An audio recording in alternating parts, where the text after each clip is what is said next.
오늘은 맥추감사절로 지나게 됩니다. 말씀의 제목을 행복을 주는 사람이라고 정하여 보았는데, 사실은 이 행복이라고 하는 것은 이렇게 흘러 넘치는 겁니다. 흘러가는 겁니다. 그래서 사실은 행복이라고 하는 것은 자기 만족에 사는 것이 아니라 이것으로 누구를 기쁘게 하고 즐겁게 하는, 여기에서 시작이 된다라는 것이지요. 무엇보다도 우리 성도들의 삶에 있어서 행복이라는 것은 하나님이 함께 하셔야 할 일입니다. 그 안에서 이루어지는 역사죠. 그래서 하나님이 함께 하심으로 우리의 은혜가 충만케 되고, 이것으로 누군가를 행복하게 해주는, 즐겁게 해주는 것이야말로 진정한 의미의 성경적 형통이라고 할 수 있을 것입니다. 사실 우리는 요셉이라고 하는 사람을 떠올리면 모두가 다 흥감해 할 것입니다. 어쩌면 참으로 사랑하는 성경적 많은 위인들 중에 많은 표를 얻을 법한 사람이 곧 요셉이지 않을까 하는 생각을 해봅니다. 그는 참 불굴의 의지를 가지고 있는 또 신실한 사람일 뿐만 아니라, 그는 아주 비전이 있는 사람이, 꿈이 있는 사람이지 않습니까? 그리고 마침내 어디에 애굽의 총리의 자리에까지 이르게 되는, 소위 말해서 그 인생은 역전의 드라마요, 또 역전의 명수라고 할 수 있을 것이고, 또 다르게 보면 이 시대의 성공의 아이콘, 우리가 참으로 그 모델이 되는 그런 인물 중에 한 사람이 바로 요셉이라고 생각을 해볼 수 있을 것입니다. 요셉의 인생을 쭉 우리가 주목하고 추적하고 따라가 보면 늘 그에게 따라붙는 수식어가 있습니다. 그게 뭐냐면 형통입니다. 한번 소리하시겠습니다. 형통. 오늘 본문 2절에도 보면 그가 형통한 자가 되오라고 했습니다. 사랑하는 성도 여러분, 요셉과 같이 늘 형통한 은혜가 가득하시게 되기를 중심으로 소원합니다. 그런데요, 여기서 우리가 한 가지 주목해야 할 것이 있습니다. 불쑥 들어온 질문이기도 합니다. 깊게 한번 생각해 볼 필요가 있습니다. 자, 요셉은 언제부터 그러면 형통했느냐? 응? 언제부터 형통했느냐? 야곱과 어머니 라헬의 사랑바지로 있을 때부터 형통한 사람이냔 말이에요. 채색 옷을 입고 있었을 때. 또 아니면 하나님께서 주시는 꿈을 꿀 때, 그때가부터 형통한 사람이 되었을까? 아니면 애굽의 총리로 등극했었을 때 비로소 그가 형통한 삶을 시작했다. 그렇게 우리가 말해 볼 수 있을까요? 근데 오늘 1절을 한번 다시 읽겠습니다. 찾으셨죠? 같이 합니다. 요셉이 애굽에 내려가매 바로의 신하 친위대장 애굽 사람 보디발이 그를 데리고 데려간 이스마엘 사람의 손에서 요셉을 뭐하니라? 산이라. 요셉을 산이라. 지금 요셉의 형통을 얘기하려고 하는데 이게 상당히 불편한 심사입니다. 성도 여러분들에게 한번 여쭤보겠습니다. 요셉처럼 만사 형통한 삶을 사시기를 소원하시면 아멘. 근데 항상 우리는 여기에서 실패할 가능성이 있어요. 여기에서 다 무너져요. 우리가 생각하는 만사 형통이라는 게 뭘까요? 내가 하는 일이 다 잘 되는 거죠. 성경은 부적이 아닙니다. 성경은 점장이가 아니라고요. 만사 형통케 된다고. 그런데 오늘 여기 보십시오. 뭐라고 합니까? 어느 때 지금 만사 형통의 얘기가 시작이 됩니까? 노예로 팔려갔을 때. 왕따를 당하지 않았겠습니까? 형제들의 미움을 받은 게지요. 팔려갔습니다. 그리고 보디발의 아내의 참으로 그 모함, 그 유혹의 시도에 억울하게 감옥에 가게 됩니다. 근데 그 감옥에서도 그는 신실한 자의 삶을 살아냅니다. 그렇게 해서 그 관원들을 회복시켜줘요. 그러니까 그 일그러졌던 그 애굽 지경의 행정이 다시 이제 정리가 된 거고, 또 그의 지위도 회복이 됐어요. 그러나 성경은 말해요. 그가 요셉을 뭐 했다? 잊었더라고 했어요. 참 안타깝죠. 참 안타깝죠. 그러는 와중에 그가 마지막에 총리로 다스리게 됩니다.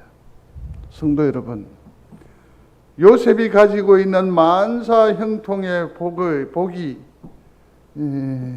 불만은 없으시지요? 불만은 없지요? 그러나 우리는 너무 불편하지요. 하나님께서 나중에 애굽의 총리 이상의 어떤 위로를 더하여 주실 줄로 믿습니다. 이 삶의 결국에는 뭡니까? 우리의 현실은 지금은 춥고 배고프고 연약하고 고난 중에 있고, 우리의 기도의 제목은 뭡니까? 주님 어디 계십니까? 근데 성경은 뭐라고 하느냐면, 너무 힘에 겨워요, 지쳤어요, 소망이 없어요, 낙심 중에 사는 이 세월을 두고 성경은 뭐라고 하느냐면 형통케 하신다라고 했어요. 그러면 우리가 말하는 이 형통은 새로운 어떤 이해가 필요할 것 같아요. 도대체 성경이 말하는 형통은, 복음이 말하는 바 형통은 무엇일까?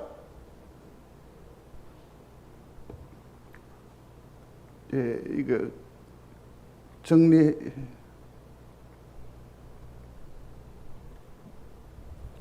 형통에 대해서 한번 좀 이해를 해볼 필요가 있을 것 같아요. 이게 힌트가 됐으면 좋겠어요. 제가 제 손 닿는 데에 있는 모든 성경들을 다 펼쳐봤어요. 세 번역에는 뭐라고 되어 있느냐면 앞길이 열리는 사람. 이건 우리의 형통과 비슷해요. 공동 번역에는 그 가톨릭에서 읽는 성경입니다. 만사 형통한 사람. 그 다음에 쉬운 성경에는 그가 성공하게 되었다. 더 메시지라고 하는 성경은 뭐냐면 그가 하는 일이 다 잘 되었다라고 해요. 형통. 우리가 생각하고 있는 그 형통과 별반 차이가 없는 것 같아요. 오늘은 맥추 감사절로 지나게 됩니다. 맥추 감사절은 6월절과 더불어서 이스라엘의 3대 절기 중에 하나입니다. 그래서 이 맥추절은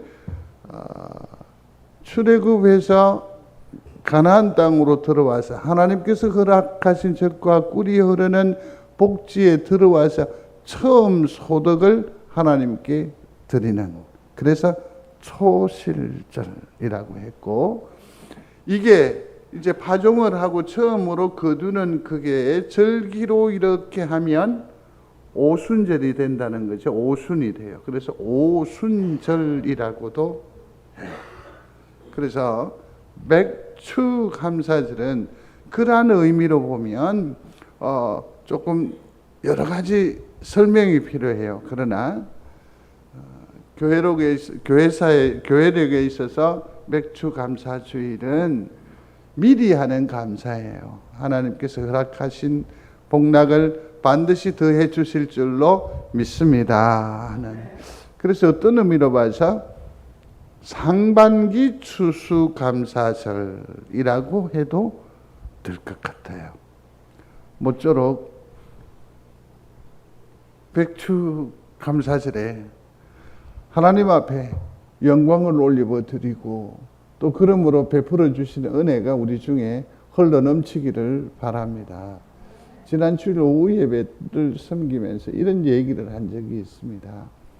가장 좋은 맥주 감사절에 두 가지를 얘기를 했습니다. 하나는 온 식구가 같이 예배하자는 것이었습니다. 돌아보십시오. 여러분 주변의 식구들이 다 함께 하셨습니까? 그럼 또 숙제로 하십시다. 숙제로 하십시다. 다음에 언젠가는 하나님께서 온 가족이 다 함께 예배할 수 있도록 은혜 베풀어 주시기를 원합니다. 이게 여러분들의 기도의 제목이요. 송정제일교회의 비전이 되기를 중심으로 소원합니다. 예, 우리가 우리의 인과구도라고 우리의 가정을 회복시키지 못하고 함께하지 못하면 어느 뒤라서 이 삭막한 곳에 발을 디디며 마음을 심겠습니까? 그렇죠? 우리가 먼저 또 하나 약속한 게 있었습니다. 그건 뭐냐면 우리가 하나님 앞에 산 제물이 되자 그러면서 제시한 것이 있었습니다. 그게 뭡니까? 시편 1편 그것도 할인을 해서 5절까지인데 3절까지만 우리가 한 주간 동안 묵상하고 심중에 두어서 이렇게 고백함으로 하나님 앞에 제물로 드리자. 그래서 우리가 산 제물이 되어 보자라고 약속을 했었습니다. 지난 주간에 새벽 기도를 하면서 우리가 무려 이것을 계속해서 되읽고 훈련을 했습니다. 자, 여러분 눈을 감으셔도 되고 또 정의 자신이 없으시면 그냥 눈으로 보시고 읽으셔도 되겠습니다. 하나님의 인자하심이라고 생각하게 됩니다. 같이요. 이렇게 해야 합니다. 시편 1편 1절로 3절 말씀, 그 다음에 복 있는 사람은 맨 끝에 아멘 하시면 됩니다. 시작. 시편 1장 1절로 3절 말씀. 복 있는 사람은 악인들의 길을 따르지 아니하며 죄인들의 길에 서지 아니하며 오만한 자들의 자리에 앉지 아니하고 오직 여호와의 율법을 즐거워하여 그의 율법을 주야로 묵상하는 자로다. 그는 시냇가에 심은 나무가 철을 따라 열매를 맺으며 그 잎사귀가 마르지 아니함 같으니 그가 하는 모든 일이 다 형통하리로다. 일마다 때마다 고비마다 시편 1편 1절로 3절을 이미 외우셨으니 이것으로 기도를 대신해도 되고 이것으로 찬양을 대신해도 될 것 같습니다. 미리 아직까지 못 외우셨으면 다시 보십시오. 저 옛날 성경으로는 다 외웠다고 했는데 도무지 자신이 없으니까 마스크를 하고 왔네. 말 안 하겠다. 왜 X자를 해가 오지 그랬어요?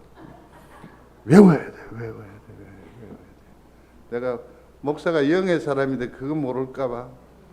그 다음에 예배 드릴 때 제가 잘 알아요. 조금 목사가 심사가 불편하면 뭐 하지요? 스마트폰을 봐요. 또 어느 앞에 키 큰 성도 뒤에 앉아버려요. 그래서 저거 왔다 갔다 하잖아요. 마스크 벗는 날 여기에서 독자적으로 한번 시킬 겁니다. 찬송가 384장에 보면 끝 후렴 부분에 이런 얘기 있잖아요. 무슨 일을 만나든지 만사 형통하리라. 무슨 일을 만나든지 만사 형통하리라. 제안을 하고 싶어요. 오늘 이미 여러 성경의 예를 들었고 요셉의 형통이 마음에 드세요? 라고 질문을 던졌을 때에는 뭔가 다른 해석이거나 다른 뜻이 있다라는 거죠. 그러면 무슨 일을 만나든지 만사 형통하리라, 이것보다 또 다른 의미를 우리 속에서 발전시켜야 돼요. 어떻게 할까요? 무슨 일을 만나든지 만사 형통하리라. 도대체 황 목사하고 얼마를 사귀어야 되고 얼마나 말을 해야 될까? 방금 목사가 뭐라 했는데 무슨 일을 했잖아요. 그러면 어떻게 하라고요? 이렇게 하라고. 참. 자, 손을 내미세요, 이제. 나한테 이렇게 촌스럽게 하고 싶지 않은데. 시작. 무슨 일을 만나든지 만사 형통하리라. 무슨 일을 만나든지 만사 형통하리라. 아멘. 내 삶이 공고한 중에 어른들은 이렇게 찬송했어요. 무슨 일을 만나든지 만사 형통하리라. 하나님, 나 죽겠어요. 나에게 복을 주시고 형통케 해주시기를 원합니다. 좋은 기도의 제목이요, 찬양이라고 할 수 있어요. 그러나 오늘 요셉의 형통을 우리가 재해석하게 되면 이 찬송은 그런 구성조의 찬양이 아니에요. 당당해야 돼요. 무슨 일을 만나든지 만사 형통하리라. 축복이 되는 거예요. 능력의 선포가 되는 줄로 믿습니다. 왜 똑같은 일을 두고 똑같은 그림을 보고 똑같은 문장을 두고 왜 우리는 이처럼 구성지고 멜로가 아니라 뭡니까? 하나님의 선포의 말씀에 당당함으로 누려 사는 그런 지혜 있는 사람이 되어야죠. 예수 잘 믿는다는 게 뭡니까? 사람들 많이 모으고 뭐 풍성하고 대가리 좋아지는 것 아니에요. 말씀에 온전히 반응하며 사는 것. 그게 진짜 예수 잘 믿는 사람이죠. 자, 그렇다면 두 가지를 생각할 거예요. 하나는 이 형통에 대한 새로운 이해를 한번 찾아보고, 두 번째는 도대체 이 형통의 진정한 의미는 뭔가라는 것을 생각하게 될 것입니다. 한번 읽어보겠습니다.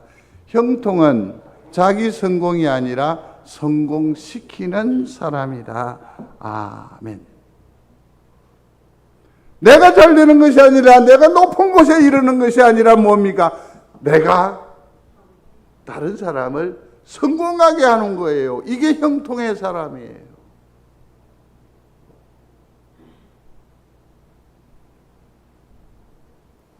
창세기 24장 21절과 또 40절에 보면 이 형통의 주체는 딱 한 군데 나타나요. 그게 뭡니까? 하나님이에요. 그러니까 내가 형통합니다. 나는 형통합니다. 나는 행복합니다. 라고 스스로 고백하는 믿음의 선진들이 많지 않아요? 없어요. 여기서 만사 형통이라는 용어를 사용한 이는 누구밖에 없어? 하나님밖에 없어. 언약, 약속이에요. 우리의 인생의 걸음을 뭐라고 하셨어요? 형통케 하마 약속하신 거예요. 그 다음에 또 하나는, 형통이라고 하는 것은 그가 하는 일이 잘 되어져 가는 것이고, 그의 길이 형통케 되는 것이고, 그의 하는 모든 이 말들이, 일들이 다 순적하게 누구의 뜻대로? 하나님의 뜻대로 이루어지는 일을 두고서 우리는 형통이라고 하는 겁니다.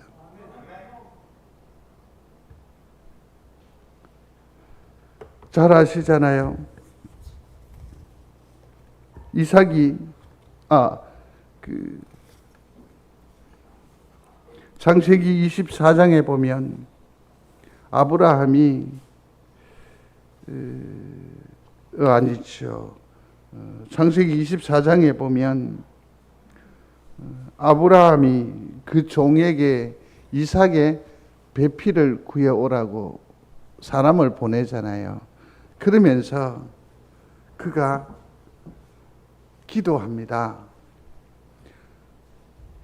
주목하여 여호와께 과연 평탄한 길을 주신 여부를 알고자 하더니, 여기서 평탄이라고 하는 것은 뭡니까? 길을, 또 형통을 말하는 거예요. 내가 뜻을 품고 길을 가는데 그 길을 순적하게 하는 거죠. 만날 사람을 제때 만나게 해주는 거죠. 그리고서 내 마음의 뜻이 전달되는 거죠. 그렇게 해서 사람을 만나요. 리브가를 보아요. 형통케 됨으로 말미암아 그가 이삭의 배필이 되죠. 자, 이 일련의 그의 길을 두고서, 그 길을 두고서 성경은 뭐라고 한다? 형통이라고 합니다. 사랑하는 성도 여러분, 형통한 사람이 되시기를 중심으로 소원합니다. 제가 처음 제 아이를 얻었을 때에 너무 기뻤어요. 그래서 이제 이름을 어떻게 한번 지어 보려고 큰아빠한테 물었어요. 그러니까 뭐 애비 됐으니까 네가 한번 지어 보지 그러더라고요. 그래서 이제 이름을 지었고, 이제 내 대부였으니까 보고를 하는 거죠. 이름을 자영이라고 했다고. 그러니까 한자를 어찌 하는 건데 이름 묻더라고요. 그래서 베풀자? 베풀자죠? 예? 다시요? 예. 예. 어머니 영이라고? 예. 애비가 제대로 가르치지 못해서 죄송합니다. 베풀자에 빛을 영자를 썼습니다. 그렇게 보면 이 장로님이 생각을 이렇게 얘기하면서 저에게 탁 던지는 거예요. 한 번 더 부탁 안 한 서운함일 수 있었어. 좀 삐졌나? 이런 생각도 했었지. 아를 갖다 전부 다 남 주는 걸로 이름 자자를 정했냐고. 베풀고 비춰고. 그래서 내가 반대로 하면 굉장히 복 있는 그의 삶이 되지 않냐, 영향력 있는 사람이 되지 않겠냐. 그러니까 이름 자가 그렇다 이가. 그래서 사실은 엄청난 감동을 가지고 엄청난 이 기싸움이 있었습니다. 우리는 모두어야 하겠죠. 내 속에 가두어야 하고 쟁취해야 되는 것이 복이라고 생각할는지 모르겠는데, 엄밀한 의미의 성경적 형통은 무엇이냐면 내 것으로 베푸는 거예요. 섬기는 거예요. 이것이 진짜 형통이에요. 자, 이제 신중하게 답해 보시기 바랍니다. 형통한 자가 되기를 원하시면 아멘. 그럼요. 그러니까 형통은 뭐다? 받는 것이 아니라 뭡니까? 주는 거예요. 이게 진정한 성경적인 형통이라는 것이요. 자기를 넘어서 누구에게로? 이웃에게로 홀로 보내는 것. 이게 진정한 의미의 형통이라는 것이요. 다시 본문의 말씀을 한 번 더 주목해 보시겠습니까? 5절 보겠습니다. 같이 읽습니다. 그가 요셉에게 자기의 집과 그의 모든 소유물을 주관하게 한 때부터 여호와께서 요셉을 위하여 애굽 사람의 집에 복을 내리심으로 여호와의 복이 그의 집과 밭에 있는 모든 소유에 미친지라. 아멘. 형통이 어느 때부터입니까? 주관한 때, 여전히 종으로 있을 때, 여전히 노예로 있었는데 그 이후로부터 하나님께서 어떻게 해요? 그로 형통케 한 사람으로 삼으셨다는 거 아닙니까? 그러면 여기에서 요셉의 신분이 바뀝니까? 여전히 종이잖아요. 자기에게 유익한 면이 있습니까? 없어요. 여기서 형통의 복은 누구에게로 흘러가요? 보디발의 집으로. 그의 집과 그의 소유에게 뭐한다? 미친지라. 나로 인해서 누군가가 웃게 되는 것, 나로 인해서 마음의 안정감을 누리게 된다는 것, 그게 진정한 형통한 사람인 줄로 믿습니다. 이게 성경의 가르침이지요. 형통한 사람, 형통하게 하는 사람을 두고서 우리는 이렇게 말할 수 있어요. 행복을 주는 사람. 우리 믿음의 권속들은 다 행복을 주는 사람인 줄로 믿습니다. 축복해 주십시오. 옆을 향해서 아까처럼 손을 이렇게 내밀고, 당신은 행복을 주는 사람입니다.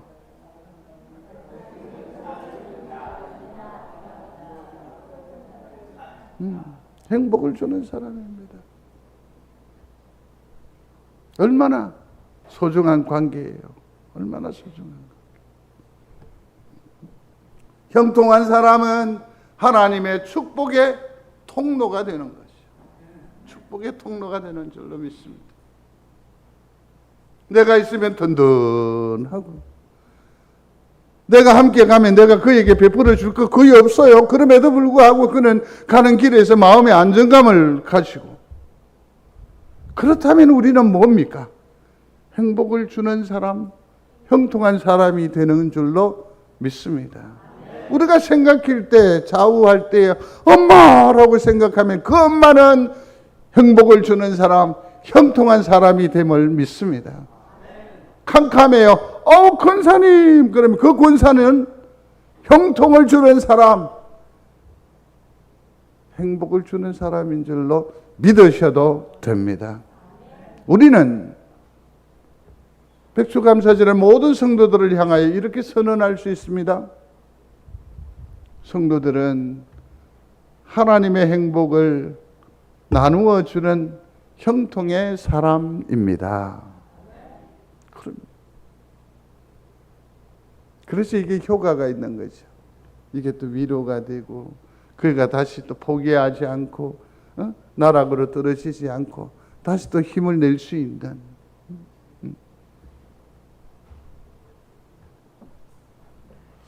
그래서 이제 제가 써놓았던 노트에 있는 글을 몇 가지 옮겨봤어요. 슬픔, 그것은 당신을 만나기 전에 일이었습니다. 내가 당신 때문에 지금 뭐하다? 행복하다는 얘기겠지요. 해가 져도 너는 나에게 햇빛이야. 좀 받아 적어서 이런 걸 하네. 다른 것을 꿈꾸지도 않아. 네가 있어. 행복해. 예전부터 쓰던 편지글에 나온 내용들입니다. 나는 네게 짐인데 너는 나에게 힘이 돼.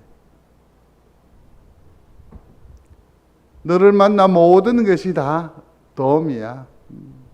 사막이 되어버린 내게서도 물소리를 듣는 너가 있어. 나는 뭐하다? 행복하다는 거겠죠. 시거나 짜거나 아주 매운 날들도 간을 맞추는 네가 있어서 사는 맛이 난다. 그죠? 그죠? 이리저리 교회 사역을 되돌아보면 그런 것 같습니다. 저의 사역은 한계가 있습니다. 제한이 되어 있습니다. 그런데 곧 요소마다 송정제일교회의 맛을 돋우고 더하고 정말 감사할 뿐만 아니라 정말 사는 맛이 납니다. 고맙습니다. 감사합니다.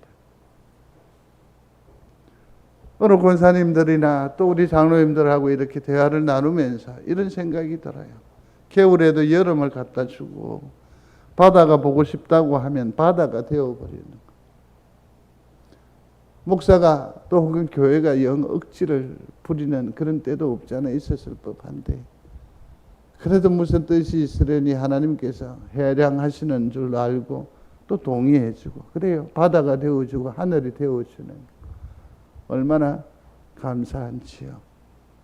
이 모든 일에 성도들은 행복을 주는 사람, 형통한 사람임을 믿습니다. 너무너무 감사한 일이지요. 그래서 나로 인해서 당신이 웃을 수 있었으면 좋겠습니다. 당신은 하나님의 축복의 통로입니다. 그러니까 이렇게 하는 거죠. 나로 인해서 당신이 웃을 수 있었으면 좋겠습니다. 그걸 들으면서 고맙습니다. 아멘 하지 말고 어째야 돼요? 당신은 하나님의 축복의 통로입니다. 서로 이게 화답이 되어야 하잖아요. 이게 그래야 박수가 되잖아요. 응? 먼저 하실래요? 나중 거 하실래요? 제가 그럼 먼저 할게요. 나로 인해 당신이 웃을 수 있었으면 좋겠습니다. 잠깐만요. 내가 했는데 왜 거다가 합니까? 그럼 여러분들이 먼저 한번 해보세요. 누구 대상을 정하든지 한번 해보세요. 시작.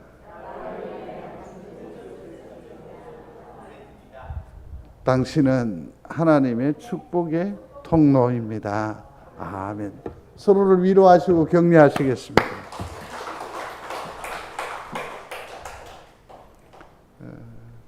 제가 예배를 섬기면서 때로는 많은 생각들을 하게 됩니다. 예배 순서 가운데에 복음송이 있거나 또 축도를 할 때 찌어다 하지 않으면 대한예수교 장로 예배 모범에 맞지 않다고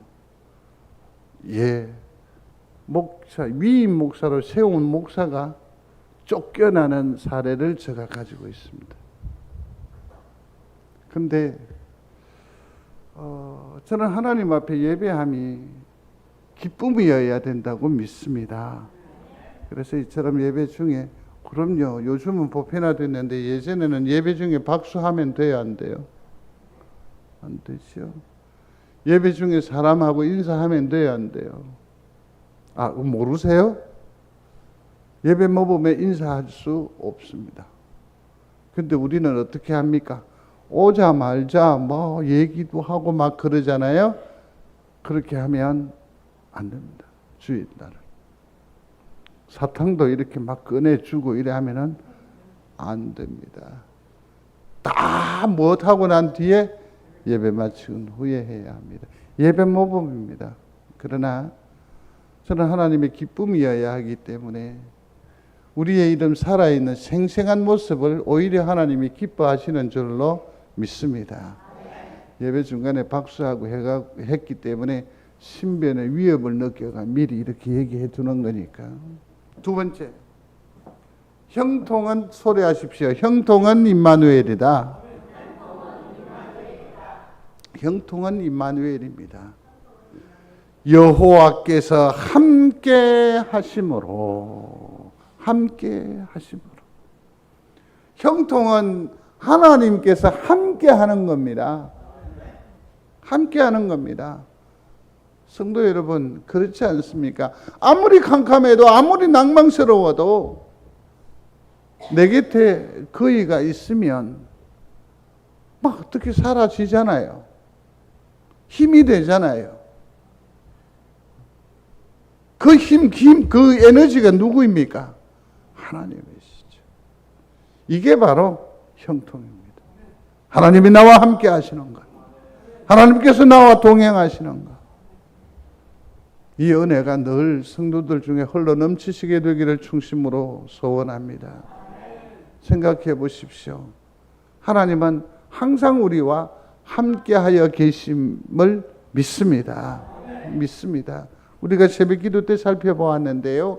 거기에도 사도행전에도 보면 하나님은 뭡니까? 숨어 계시는 하나님인데 어느 정도 숨어 계시느냐 하면 완전히 자취를 감추시는 것이 아니라 더더머 찾아 발견케 된다라고 했습니다. 다르게 해석을 하면 하나님은 내가 보이지 않아서 캄캄해하고 답답해하는 그 지경에도 매우 나의 가까운 데에서 역사하고 계신다.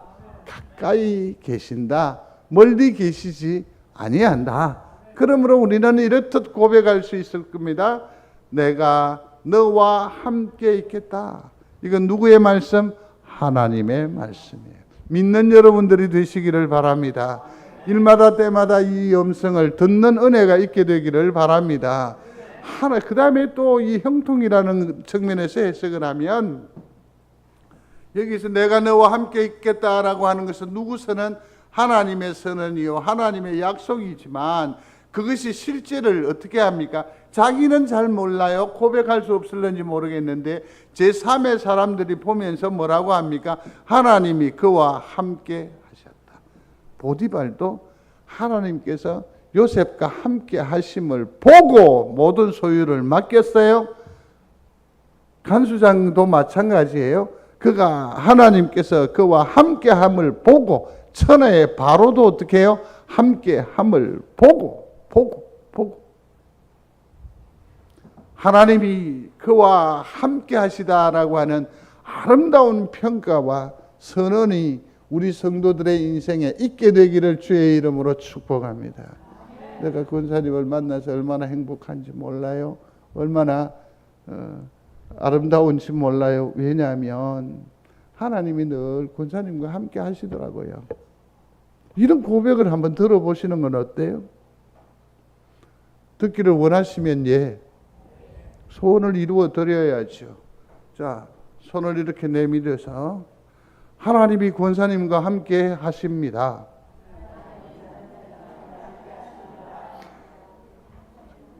우리 장로님과 함께 하십니다. 집사님과 함께 하십니다. 이것을 사람의 소리라 생각합니까? 우리의 억지라고 생각합니까? 아니요. 하나님의 선언이요, 하나님의 축복인 줄로 믿습니다. 함께하는 거죠. 하나님이 우리와 함께 하십니다.